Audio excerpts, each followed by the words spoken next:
আমার আজকের গল্প চবন ও সুকন্যার কথা। লেখক উপেন্দ্র কিশোর রায়চৌধুরী। ভৃগুর পুত্র মহর্ষি চবনের তপস্যার কথা অতি আশ্চর্য। তিনি বনের ভিতরে একটি সরোবরের ধারে এক আসনে বসিয়া কতকাল যে তপস্যা করিতেছিলেন তাহা কেহই বলিতে পারিত না। তাহার শরীর ধুলায় ঢাকিয়া গেল, সেই ধুলার উপর গাছপালা হইল, সেই গাছে পিঁপড়ের বাসা হইল, তথাপি তাহার তপস্যার শেষ হইল না। শেষে এমন হইল যে তাহাকে দেখিলে মনে হইত ঠিক যেন একটি উইয়ের ঢিপি। লোকে সেই উই ঢিপিকে অত্যন্ত ভক্তি করিত। তাহাদের পিতামহের পিতামহেরা উহাদের পূর্বপুরুষগণের নিকট শুনিয়াছিলেন যে সেই উই ঢিপির ভিতরে মহামুনি চবন তপস্যা করিতেছেন। এই রূপে অনেক কাল গেল। তারপর একদিন মহারাজ স্বরজাতি অনেক লোকজন সঙ্গে লইয়া সপরিবারে সেই সরোবরের ধারে বনভোজন করিতে আসিলেন। ছোট ছোট মেয়েদের অনেকেই আর কখনো বনের শোভা দেখে নাই, তাই এক জায়গায় এত গাছ আর ফুল দেখিয়া তাহাদের অতিশয় আনন্দ হইল। এটা কিসের গাছ, ওটা কি ফুল, এই ফুল কি খায়, ও গাছে কি হয়, ক্রমাগত এইসব কথা জিজ্ঞাসা করিয়া তাহারা সঙ্গের লোকদিগকে এমনই ব্যস্ত করিয়া তুলিল যে ব্যস্ত যাহাকে বলে। রাজার একটি কন্যা ছিলেন, তাহার নাম সুকন্যা। মেয়েটি বড়ই বুদ্ধিমতী, আর তাহার মনটি অতিশয় সরল। আর দেখিতে তিনি এমনই সুন্দর যে তেমন আর দেখা যায় না। বাপ মায়ের একমাত্র সন্তান, কাজেই বড় আদরের মেয়ে। আর সেই জন্যই তার স্বভাবটি একটু একগুঁয়ে, একটু ঝোঁকের মাথায় কাজ করেন, কিন্তু তার মনটি বড় ভালো। রাজকন্যা সখীদিগকে লইয়া বনের শোভা দেখিতে দেখিতে সেই উইয়ের ঢিপির নিকট আসিয়া উপস্থিত হইলেন। মুনির ধ্যান তখন সবে শেষ হইয়াছে, আর তিনি চক্ষু মেলিয়া চাহিয়াছেন, আর চাহিয়াই তিনি দেখিলেন সম্মুখে এক রাজকন্যা, দেবতার মতন রূপ আর দেবতার মতন পবিত্র মনের জ্যোতি তাহার মুখে ফুটিয়া উঠিয়াছে। রাজকন্যাকে দেখিবা মাত্রই মুনির মন স্নেহেই গলিয়া গেল। তাহার বড়ই ইচ্ছা হইল কন্যার পরিচয় গ্রহণ করেন আর দুটি মিষ্ট কথা তাহাকে বলেন। কিন্তু বহুকালের অনাহারে তাহার কণ্ঠ একেবারে শুকাইয়া গিয়াছিল, তাহাতে কথা সরিল না। উইয়ের ঢিপি দেখিয়া রাজকন্যার আশ্চর্যের সীমা রহিল না। এমন অদ্ভুত পদার্থ তিনি আর কখনো দেখেন নাই। সুতরাং তাহার মনে হইল এই জিনিসটাকে একটু ভালো করিয়া ঘাঁটিয়া দেখিতে হইবে।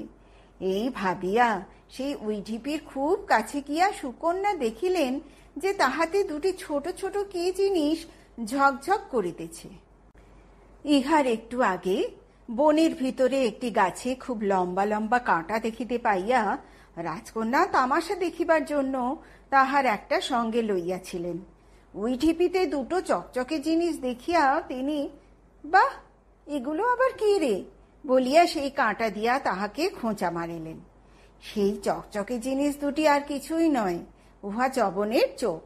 সমস্ত শরীর মাটি চাপা পড়িয়া কেবল উহার ওই চোখ দুইটি জাগিয়াছিল। দেখিতে উহা দুইটি চকচকে পাথরের মতনই দেখা যাইতেছিল। সুকন্যা স্বপ্নেও ভাবিতে পারেন নাই যে উহা আবার কোনো মানুষের চোখ হইতে পারে। যাহা হোক, মুনির বড়ই লাগিল, তাহাতে আর ভুল নাই। তিনি যে লাফাইয়া উঠেন নাই তাহা কেবল মাটির চাপনে, চেঁচান নাই যে সে কেবল গলা শুকাইয়া যাবাতে, আর সুকন্যাকে যে কেন শাপ দেন নাই তাহা কেহ বলিতে পারে না। কিন্তু তাহার বড়ই রাগ হইয়াছিল, তাই তিনি রাজার সৈন্যদিগের এমনি অদ্ভুত রকমের এক অসুখ উপস্থিত করিয়া দিলেন যে বলিতে গেলে তাহা তেমন সাংঘাতিক অসুখ কিছু নয়, অথচ তাহারা ভয়ে আর অসুবিধায় পাগলের মতো হইয়া উঠিল। হঠাৎ এমন আশ্চর্য ব্যাপার উপস্থিত দেখিয়া রাজা তো নিতান্তই চিন্তিত হইলেন, কিন্তু তিনি ইহার কারণ কিছুই ভাবিয়া উঠিতে পারিলেন না। শেষে তিনি সৈন্যদিগকে ডাকিয়া জিজ্ঞাসা করিলেন, তোমরা তো ওই ঢিপির ভিতরের মুনি ঠাকুরকে কোনো রকমে অমান্য করো নাই? সৈন্যগণ জোর হাতে বলিল, মহারাজ, আমরা তাহার অমান্য করিব, দূরে থাকুক, কেহ ওই দিক দিয়া যাই নাই। আপনি নহে তাহার নিকট গিয়া বিনয়ের সহিত ইহার কারণ জিজ্ঞাসা করুন। রাজা আর সৈন্যদিগের কথাবার্তা শুনিয়া সুকন্যা বুঝিতে পারিলেন যে ওই ঢিপির ভিতরে একজন তপস্বী আছেন। তখন তাহার মনে হইল যে সেই চকচকে জিনিস দুটাতে খোঁচা মারাতেই বা কোনরূপ দোষ ঘটিল। সুতরাং তিনি তখনই রাজার নিকট গিয়া একটু দুঃখিতভাবে বলিলেন, বাবা, আজ বেড়াইবার সময় আমি ওই ঢিপিটাতে দুটা চকচকে জিনিস দেখিতে পাইয়া তাহাতে কাঁটা দিয়া খোঁজা মারিয়াছিলাম। ইহার পর আর রাজার বুঝিতে বাকি রহিল না যে কিসে সর্বনাশ হইয়াছে। তিনি তৎক্ষণাৎ যার পরনাই ব্যস্ত হইয়া সেই ঢিপির নিকট ছুটিয়া চলিলেন আর জোর হাতে চবনকে বলিলেন, ভগবান, আমার কন্যা না জানিয়া আপনাকে কষ্ট দিয়াছে, তাহাকে ক্ষমা করুন। চবন বলিলেন, মহারাজ, তোমার মেয়ে আমার চোখে যে খোঁচা মারিয়াছে তাহার পর আর কিছুতেই উহাকে ক্ষমা করা যাইতেছে না। তোমার সেই সুন্দরী পাগলি মেয়েটিকে আমি বিবাহ করিব, তবে ছাড়িব। কি সর্বনাশ! 1000 বৎসরের বুড়া মণি তাহাকে আবার উইয়ে খাইয়া হাড় কখানি মাত্র বাকি রাখিয়াছে, সে কিনা বলে তোমার মেয়েকে বিবাহ করিব। রাজা তো বড়ই সংকটে পড়িলেন। এখন উপায় কি? উপায় আর কি হইবে? মেয়ে বিবাহ না দিলে মুনি কিছুতেই রাজার সৈন্যদিগকে ছাড়িতেছেন না। এতক্ষণে তাহারা অসুখের জ্বালায় আধ পাগলা গোছের হইয়া উঠিয়াছে, আর খানিক বাদে কি করিবে তাহার ঠিক নাই। কাজেই রাজার বুক ফাটুক আর যাহাই হোক, মুনির কথায় তাহাকে রাজি হইতেই হইল। হায়, এমন আদরের ধন তাহার কপালে কিনা এই ছিল! মা বাপের দুঃখ হইবে, ইহা তো স্বাভাবিক, কিন্তু রাজ্যশুদ্ধ লোক ইহাতে কাঁদিয়া অস্থির হইল। কিন্তু যাহার জন্য এত দুঃখ, আশ্চর্যের বিষয় এই যে তাহাকে ইহাতে কিছুমাত্র দুঃখিত মনে হইল না। সুকন্যার মনের ভাব ছিল অন্যরূপ। তিনি মনে মনে ভাবিয়াছিলেন, এত কষ্ট পাওয়ার পরেও যে মহাপুরুষ আমার সমস্ত দোষ ক্ষমা করিয়া আমাকে এমন স্নেহ দেখাইতে পারেন, তাহা সেবা করিয়া তাহাকে সুখী করাই হইতেছে আমার কাজ। সুতরাং তিনি এই ঘটনায় দুঃখিত না হইয়া বরং আনন্দিতই হইলেন। এদিকে পণ্ডিতেরা পঞ্জিকা দেখিয়া বিবাহের শুভদিন স্থির করিয়াছেন। বিবাহের আয়োজনের ঘটা পড়িয়া গিয়াছে।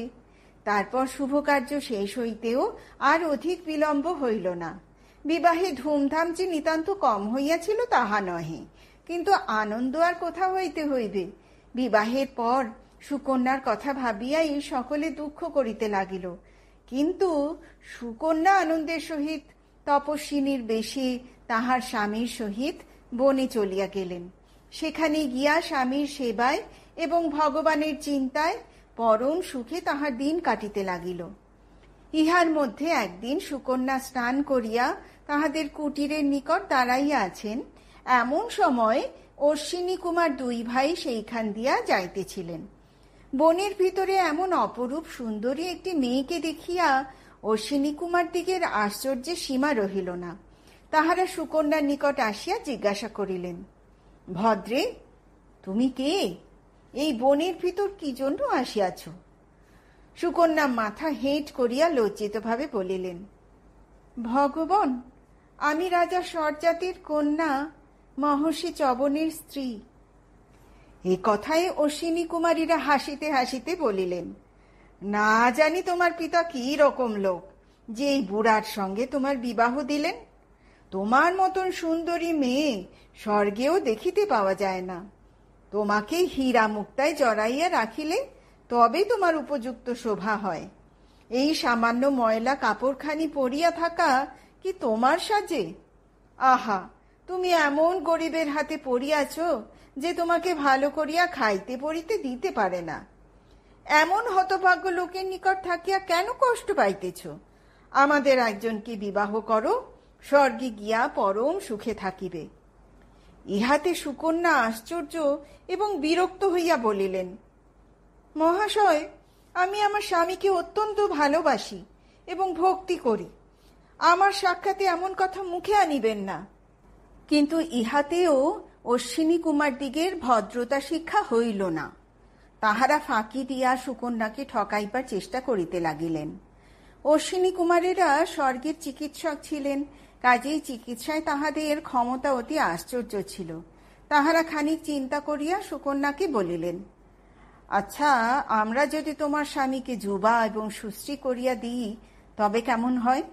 একবার তোমার স্বামীকে জিজ্ঞাসা করিয়া দেখো তো তিনি কি বলেন। এই কথা সুকন্যা চবনের নিকট বলিলে তিনি বলিলেন, বেশ কথা, আমি তাহাতে প্রস্তুত আছি। জিজ্ঞাসা করো, আমাকে কি করিতে হইবে? অশ্বিনী কুমারেরা বলিলেন, আর কিছুই করিতে হইবে না, কেবল একটি বার মাত্র এই পুকুরের জলে ডুব দিতে হইবে। অশ্বিনী কুমারদের কথায় চবন পুকুরের জলে ডুব দিবা মাত্র সেই দুই দুষ্ট দেবতাও ঝোপ করিয়া সেই জলের ভিতরে ঢুকিয়া গেলেন। তারপর যখন তাহারা মনির সঙ্গে জল হইতে উঠিয়া আসিলেন, তখন দেখা গেল যে তিনজনেরই অবিকল একরকম চেহারা। দুষ্ট দেবতাগণ ভাবিয়াছিলেন যে চবনের চেহারা ঠিক তাহাদের নিজেদের মতো করিয়া দিলে আর সুকন্যা তাহাকে চিনিতে পারিবেন না। কিন্তু যথার্থ বুদ্ধিমতী ধার্মিক স্ত্রীলোককে ফাঁকি দেওয়া অত সহজ নহে। সুকন্যা দেখিলেন যে চেহারায় একরকম হইলেও চোখের ভাবের অনেক প্রভেদ আছে। চবন তাহার দিকে যেমন স্নেহের সহিত তাকাইতেন, সেই স্নেহের দৃষ্টি চিনিয়া লইতে সুকন্যার মতো মেয়ের ভুল হইতে পারে? তিনি একবার চবনের চোখের দিকে তাকাইয়া অপার আনন্দের সহিত তাহার নিকট গিয়া দাঁড়াইলেন। কিন্তু দুঃখের বিষয়, চবন দুর্বাসা ছিলেন না। তাহা হইলে দেবতা মহাশয়েরা তাহাদের উচিত শিক্ষা তখনই হাতে হাতে পাইতেন। চবন অতিশয় ভালো মানুষ ছিলেন, তাই তিনি ইহার কিছুই না করিয়া তাহাদিগকে বলিলেন, ভগবান, আমি বুড়া ছিলাম, আপনারা আমাকে যুবা সুশ্রী করিলেন। ইহার পুরস্কার স্বরূপ আমি প্রতিজ্ঞা করিতেছি যে আপনাদিগের জন্য সোমরসের ভাগ লইয়া দিব। সোমলতা নামক এক প্রকার গাছ হইতে প্রস্তুত রস খাইতে দেবতারা বড়ই ভালোবাসিতেন, কিন্তু অশ্বিনী কুমার দিগকে তাহারা ইহার ভাগ দিতেন না। ইহাতে অশ্বিনী কুমারেরা অতিশয় সন্তুষ্ট হইয়া সেখান হইতে চলিয়া গেলেন। এদিকে চবন আবার যুবা এবং দেখিতে অতি সুন্দর হইয়াছেন, এই আশ্চর্য সংবাদ দেখিতে দেখিতে মহারাজ স্বরজাতির নিকট গিয়া উপস্থিত হইল। সেই সংবাদে তিনি এতই আনন্দিত হইলেন যে সকলকে লইয়া চবনের আশ্রমে আসিতে আর কিছুমাত্র বিলম্ব করিলেন না। তখন সকলের মনে কি যে আনন্দ হইল তাহা আর কি বলিব। সেখানে কিছুকাল অতিশয় সুখে কাটিলে চবন স্বরজাতিকে বলিলেন, মহারাজ, আমি আপনার জন্য একটা যজ্ঞ করিতে চাই, আপনি তাহার আয়োজন করুন। রাজা আনন্দের সহিত অতি অল্প দিনের ভিতরেই যজ্ঞের আয়োজন শেষ করিয়া দিলেন। চবন যজ্ঞ আরম্ভ করিলেন। সেই যজ্ঞ বড়ই চমৎকার হইয়াছিল, আর তাহাতে যে একটি ঘটনা ঘটিয়াছিল তাহা নিতান্তই অদ্ভুত। যজ্ঞে দেবতারা সকলেই উপস্থিত হইয়াছেন। তাহাদের জন্য অনেক কলসী সোমরস প্রস্তুত হইয়াছে। চবন তাহাদের সম্মান বুঝিয়া সকলকেই সোমরস বাটিয়া দিতেছেন। তাহারাও আনন্দের সহিত তাহা পান করিতে আরম্ভ করিয়াছেন। ইহার মধ্যে দুইটি বাটিতে সোমরস ঢালিতে আরম্ভ করিয়া চবন বলিলেন, ইহা অশ্বিনী কুমার দিগকে দিতে হইবে। এ কথায় ইন্দ্র হাত তুলিয়া উচ্চস্বরে বলিলেন, তাহা হইতে পারে না। অশ্বিনী কুমারেরা নিতান্তই সামান্য দেবতা, চিকিৎসা করিয়া খায়, উহাদিগকে কখনোই সোমরস দেওয়া যাইতে পারে না। চবন বলিলেন, অশ্বিনী কুমারেরা আমাকে দেবতার ন্যায় সুখী এবং সুস্থ করিয়াছেন, তাহারা সোমরস পাইবেন না, আর কেবল আপনারাই যত সোমরস খাইবেন, ইহা তো ভালো কথা নহে। আপনি যেমন দেবতা, তাহাদিগকেও তেমনি দেবতা বলিয়া জানিবেন। তথাপি ইন্দ্র ক্রমাগতই বলিতে লাগিলেন, সে কি কথা, উহারা চিকিৎসক, হীন জাতি, উহারা কি করিয়া সোমরস খাইবে? ইন্দ্রের কথায় কান না দিয়া চবন নিজ হাতে অশ্বিনী কুমার দিগের জন্য সোমরস ঢালিতে লাগিলেন।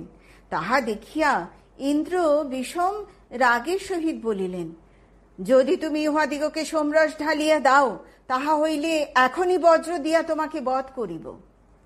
এ কথায় চ্যবন একটু হাসিলেন, কিন্তু তিনি সোমরস ঢালিতে ছাড়িলেন না। ইহাতে ইন্দ্র রাগে অস্থির হইয়া চ্যবনকে মারিবার জন্য বজ্র উঠাইলে সকলের প্রাণ ভয়ে কাঁপিয়া উঠিল। কিন্তু চ্যবন ভয়ও পাইলেন না, পলায়নও করিলেন না। তিনি কেবল একটি মন্ত্র পড়িতে পড়িতে যজ্ঞের আগুনে খানিকটা ঘি ফেলিয়া দিলেন, আর অমনি সংসারে যত ভয়ঙ্কর জিনিস আছে তাহাদের সকলের চেয়ে ভয়ানক মদ নামক অতি বিকটাকার এক অসুর সেই আগুন হইতে উঠিয়া আসিল। সে হা করিবা মাত্র তাহার এক ঠোঁট মাটিতে আর এক ঠোঁট স্বর্গে গিয়া ঠেকিল। তখন দেখা গেল যে তাহার ছোট ছোট দাঁতগুলিরই এক একটা 10 যোজন লম্বা, আর বড় দাঁত 4টি তো কোনোটি 100 যোজনের কম হইবে না। উহার চোখ দুইটা সূর্যের মতো জ্বলিতেছে, আর হাত পা যে কোথায় গিয়া ঠেকিয়াছে তাহার ঠিকানাই নাই। সে অসুর যখন তাহার 1000 যোজন লম্বা লকলকে জিভখানি বাহির করিল, তখন সকলের মনে হইল বুঝি সে সৃষ্টি শুদ্ধ চাটিয়া খাইবে। তারপর যখন সে ইন্দ্রের দিকে আর চোখে চাহিয়া ঠোঁট চাটিতে চাটিতে ঘোরতর ঘোঁত ঘোঁত শব্দে তাহাকে খাইতে আসিল, তখন তিনি প্রাণপণে চেঁচাইয়া বলিতে লাগিলেন, ও ঠাকুর, ও ঠাকুর মহাশয়, রক্ষা করুন। হ্যাঁ হ্যাঁ, অশ্বিনী কুমারেরা সোমরস খাইবে খাইবে, রক্ষা করুন। সুতরাং তখন চ্যবন দয়া করিয়া দেবরাজকে অসুরের হাত হইতে রক্ষা করিলেন, আর অশ্বিনী কুমারেরাও সেই অবধি সকল যজ্ঞের সোমরসের ভাগ পাইতে লাগিলেন। এই রূপে চ্যবন তাহার প্রতিজ্ঞা রাখিয়া সুকন্যার সহিত নিজের আশ্রমে চলিয়া আসিলেন। তাহাদের সময় অতি সুখেই কাটিতে লাগিল।